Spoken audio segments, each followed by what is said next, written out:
Shalom saudara-saudara yang dikasihi Tuhan. Tuhan menciptakan manusia dengan desain hidup berdampingan. Tuhan tidak pernah menciptakan manusia dengan maksud untuk hidup sendirian. Melainkan, Ia mau supaya kita menemukan nilai yang jauh lebih berarti ketika kita mau untuk berbagi hidup dengan orang lain. Salam jumpa dalam program Tuhan adalah Gembalaku. Saudara, saya yakin sebagian besar dari kita pernah melihat burung angsa. Ada satu hal yang menarik dari burung angsa liar. Setiap tahun, burung angsa liar itu mereka akan bermigrasi. Apakah itu mungkin karena ingin mencari makan, atau mungkin untuk berpindah dari cuaca yang ekstrim, atau untuk berkembang biak. Untuk alasan apapun itu, mereka akan bermigrasi rame-rame gitu ya, secara bersama-sama setiap tahunnya. Ketika kita melihat burung angsa liar itu bermigrasi, mereka itu akan terbang dengan formasi V, gitu ya, seperti huruf V begitu ya. Formasi V ini akan berbentuk ada seekor burung yang memimpin di paling depan, satu ekor burung itu yang akan terbang di depan, kemudian ada beberapa kawanan lainnya itu berada di sisi diagonal kanan dan kirinya. Dengan cara ini, seluruh kelompok itu bisa terbang lebih jauh dibandingkan terbang sendiri-sendiri. Karena sayap dari burung yang di depan itu membentuk arus udara yang meringankan buat burung-burung yang di belakangnya. Ketika ada burung yang memimpin di depan itu kelelahan untuk melawan arus sendirian, maka ia akan mundur ke belakang, kemudian akan bergantian dengan burung yang lain untuk menggantikan posisi itu. Bahkan di dalam keadaan bermigrasi seperti itu, jikalau ada seekor burung yang terjatuh, misalkan karena keletihan atau karena sakit, maka akan ada dua burung lain yang ikut turun mendampingi burung itu sampai ia sembuh atau mungkin sampai ia mati. Baru kemudian dua burung itu akan kembali lagi kepada kelompok yang bermigrasi itu. Saudara, kisah ini menunjukkan kepada kita sebagian kecil dari makhluk hidup yang Tuhan ciptakan. Akan tetapi jika kita perhatikan, semua makhluk hidup itu memang diciptakan oleh Tuhan bukan untuk hidup sendirian. Mari kita membaca Alkitab kita dari Pengkhotbah 4 ayat 7-12 yang berbunyi demikian. Aku melihat lagi kesia-siaan di bawah matahari. Ada seorang hidup sendiri, tidak mempunyai anak laki-laki atau saudara laki-laki. Tiada hentinya ia berjerih payah dan matanya pun tidak puas dengan kekayaan. Katanya, untuk siapa aku berjerih payah dan menolak kesenangan? Ini pun kesia-siaan dan kesibukan yang menyusahkan. Berdua lebih baik daripada seorang diri, karena mereka menerima upah yang baik dalam jerih payah mereka. Karena kalau mereka jatuh, yang seorang mengangkat temannya, tetapi sungguh kasihan orang yang jatuh dan tidak mempunyai seseorang untuk mengangkatnya. Juga kalau orang tidur berdua, mereka menjadi hangat. Tetapi bagaimana seorang diri saja dapat menjadi hangat? Jika satu orang dapat dikalahkan, dua orang akan dapat bertahan. Pilinan 3 utas tali tak mudah diputuskan. Saudara, pada pembacaan kali ini, pengkhotbah itu membawa kita untuk kembali melihat kepada aspek lain dari kehidupan yang berpotensi untuk menjadi sia-sia. Ia melihat kepada seorang yang bekerja begitu keras. Anggaplah ia adalah seorang yang paling kaya di dunia, karena dikatakan di ayat 8, matanya tidak pernah puas dengan kekayaan. Pengkhotbah mengajak kita untuk membayangkan keberadaan seseorang yang begitu kaya, semuanya ia miliki, bahkan ia selalu bekerja keras untuk memperoleh kekayaan itu semua, tapi ia tidak memiliki siapa-siapa dalam hidupnya. Ia tidak punya anak, tidak punya saudara laki-laki, ia hidup untuk dirinya sendiri. Maka pertanyaannya, untuk siapakah kekayaan itu digunakan? Di ayat 8 pertanyaannya berupa, untuk siapa aku berjerih payah dan menolak kesenangan? Sekalipun mungkin kita memiliki semua materi di dunia ini, tapi kalau tidak ada seorang pun yang bisa kita berikan, ini pun adalah kesia-siaan bagi pengkhotbah. Saudara, bukan berarti bahwa kemudian kita harus menikah dan kemudian berkeluarga, baru kemudian kita bisa dikatakan kita memiliki hidup yang puas dan bisa berbagi untuk hidup dengan orang lain.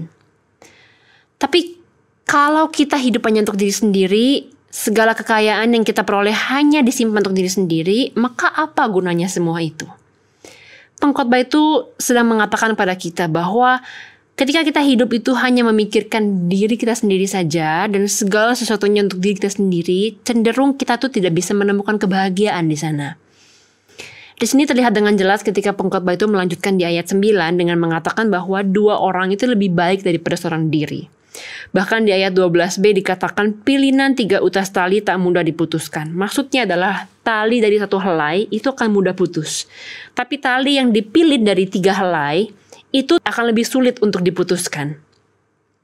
Dan di ayat 10-12a itu ada beberapa gambaran ilustrasi yang menjelaskan kalau orang yang hidup sendirian itu akan jauh lebih susah. Ada penafsir yang menyatakan bahwa kemungkinan ilustrasi ini itu sedang menggambarkan seperti orang yang sedang melakukan traveling atau orang yang sedang bepergian.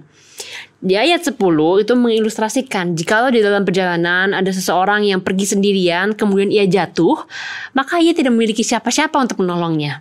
Tapi kalau ia jatuh tapi ada orang lain, maka ada orang lain yang membantunya untuk mengangkatnya daripada saat ia jatuh. Di ayat 11 juga dikatakan bahwa tidur bersama itu akan lebih hangat.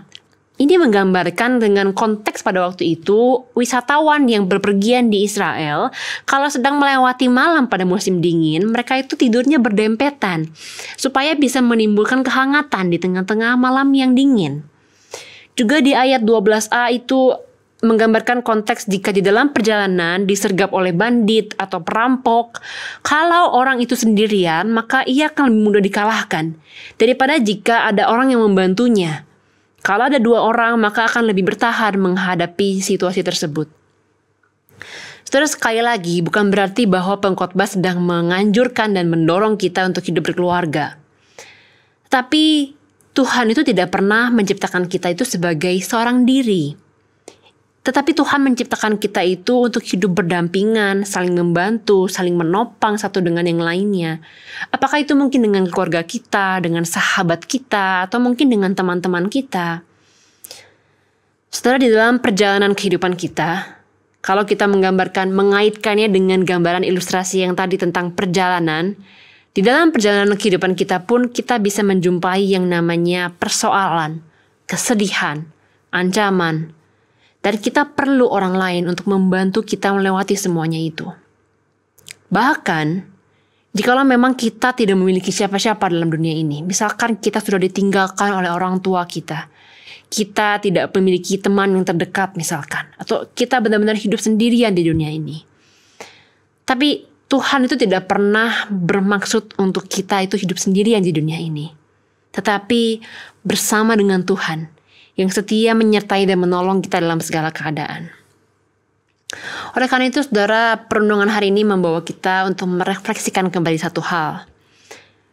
Ketika kita hidup, adakah kita lebih sering kali memikirkan kepentingan diri kita sendiri daripada orang lain?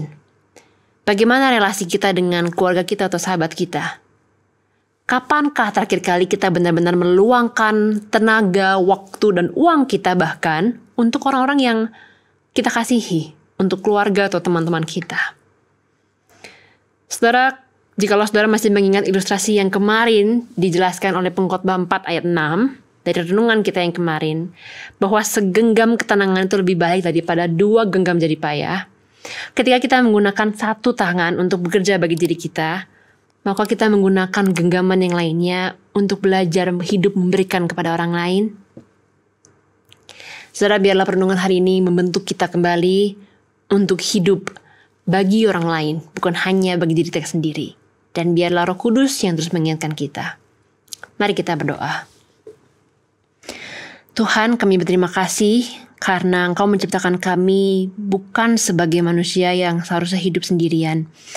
Kami membutuhkan orang lain, kami membutuhkan kehadiran orang lain. Dan kami pun hidup berdampingan, tidak pernah hidup untuk diri kami sendiri.